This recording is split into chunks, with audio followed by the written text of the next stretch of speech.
Good evening friends, I welcome you to my YouTube channel. So in this video, we are going to discuss about the Privy Purse. The Privy Purse happens to be a very interesting part of the modern history. So what is Privy Purse?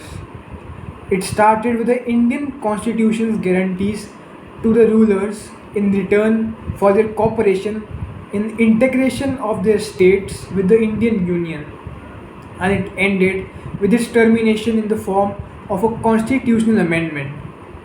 The story begins when over 550 princely states acceded to India on 15th August 1947. These princely states covered 48% of the Indian territory and housed 28% of the Indian population. In addition, the cunning British government passed legislation known as the India Independence Act 1947, which gave the princely states the right that they can either join the two dominions or stay separate. Hence, the integration of India became the main agenda of the new formally Government of India as well as of the Indian National Congress. VP Menon and Sardar Patel were given the task to integrate the princely states into a nation. Their diplomacy, pressure, threat, and final resort to violence integrated the nation.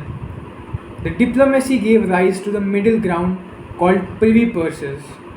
The Privy Purse was a specific amount of money that was to be paid annually by the Indian government to the rulers of the princely states and their successors who had acceded to India.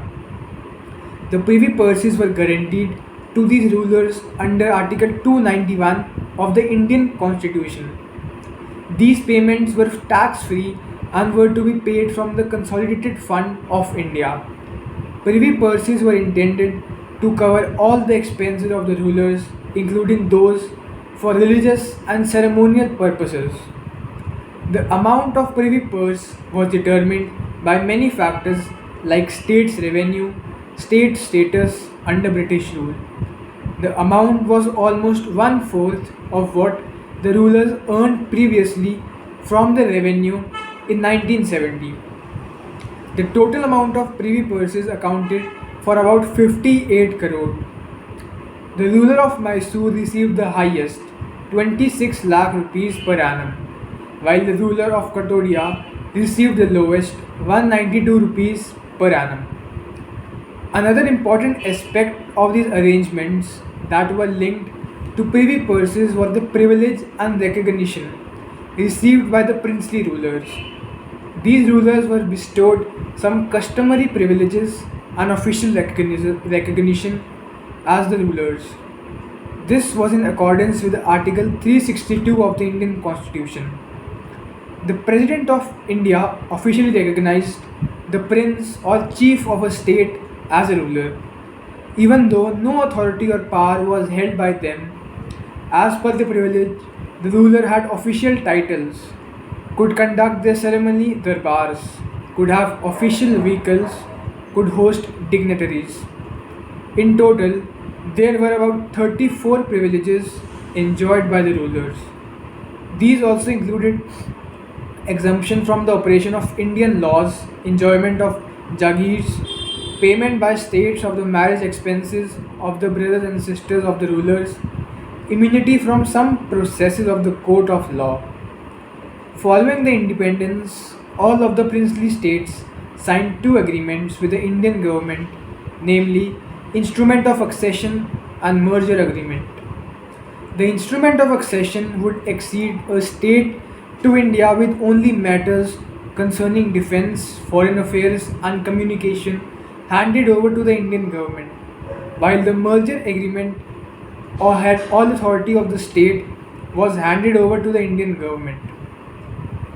Most of the smaller states signed both agreements together, while many of the larger states initially only signed the Instrument of Accession.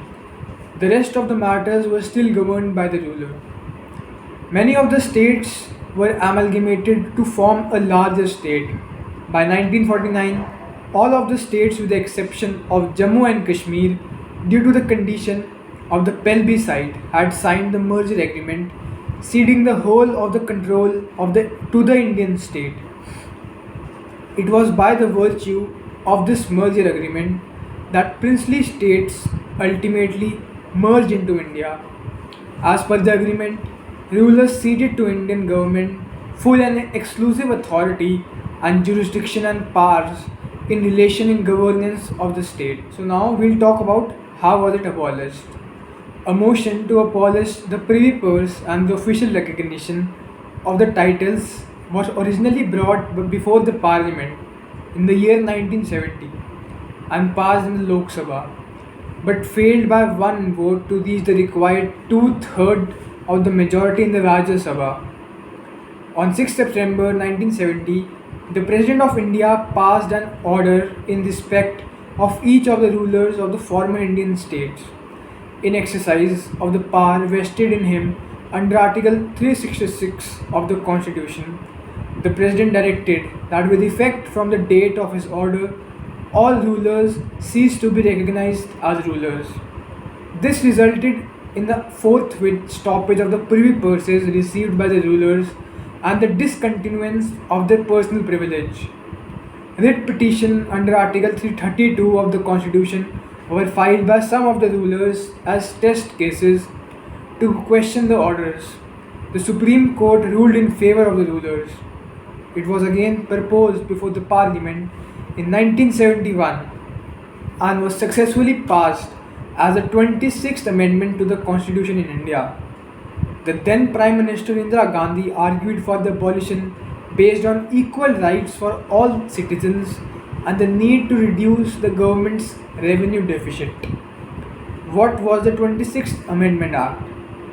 In 1971, Prime Minister Indira Gandhi passed the 26th Amendment Act and abolished privileges and privy purses of all the princely rulers.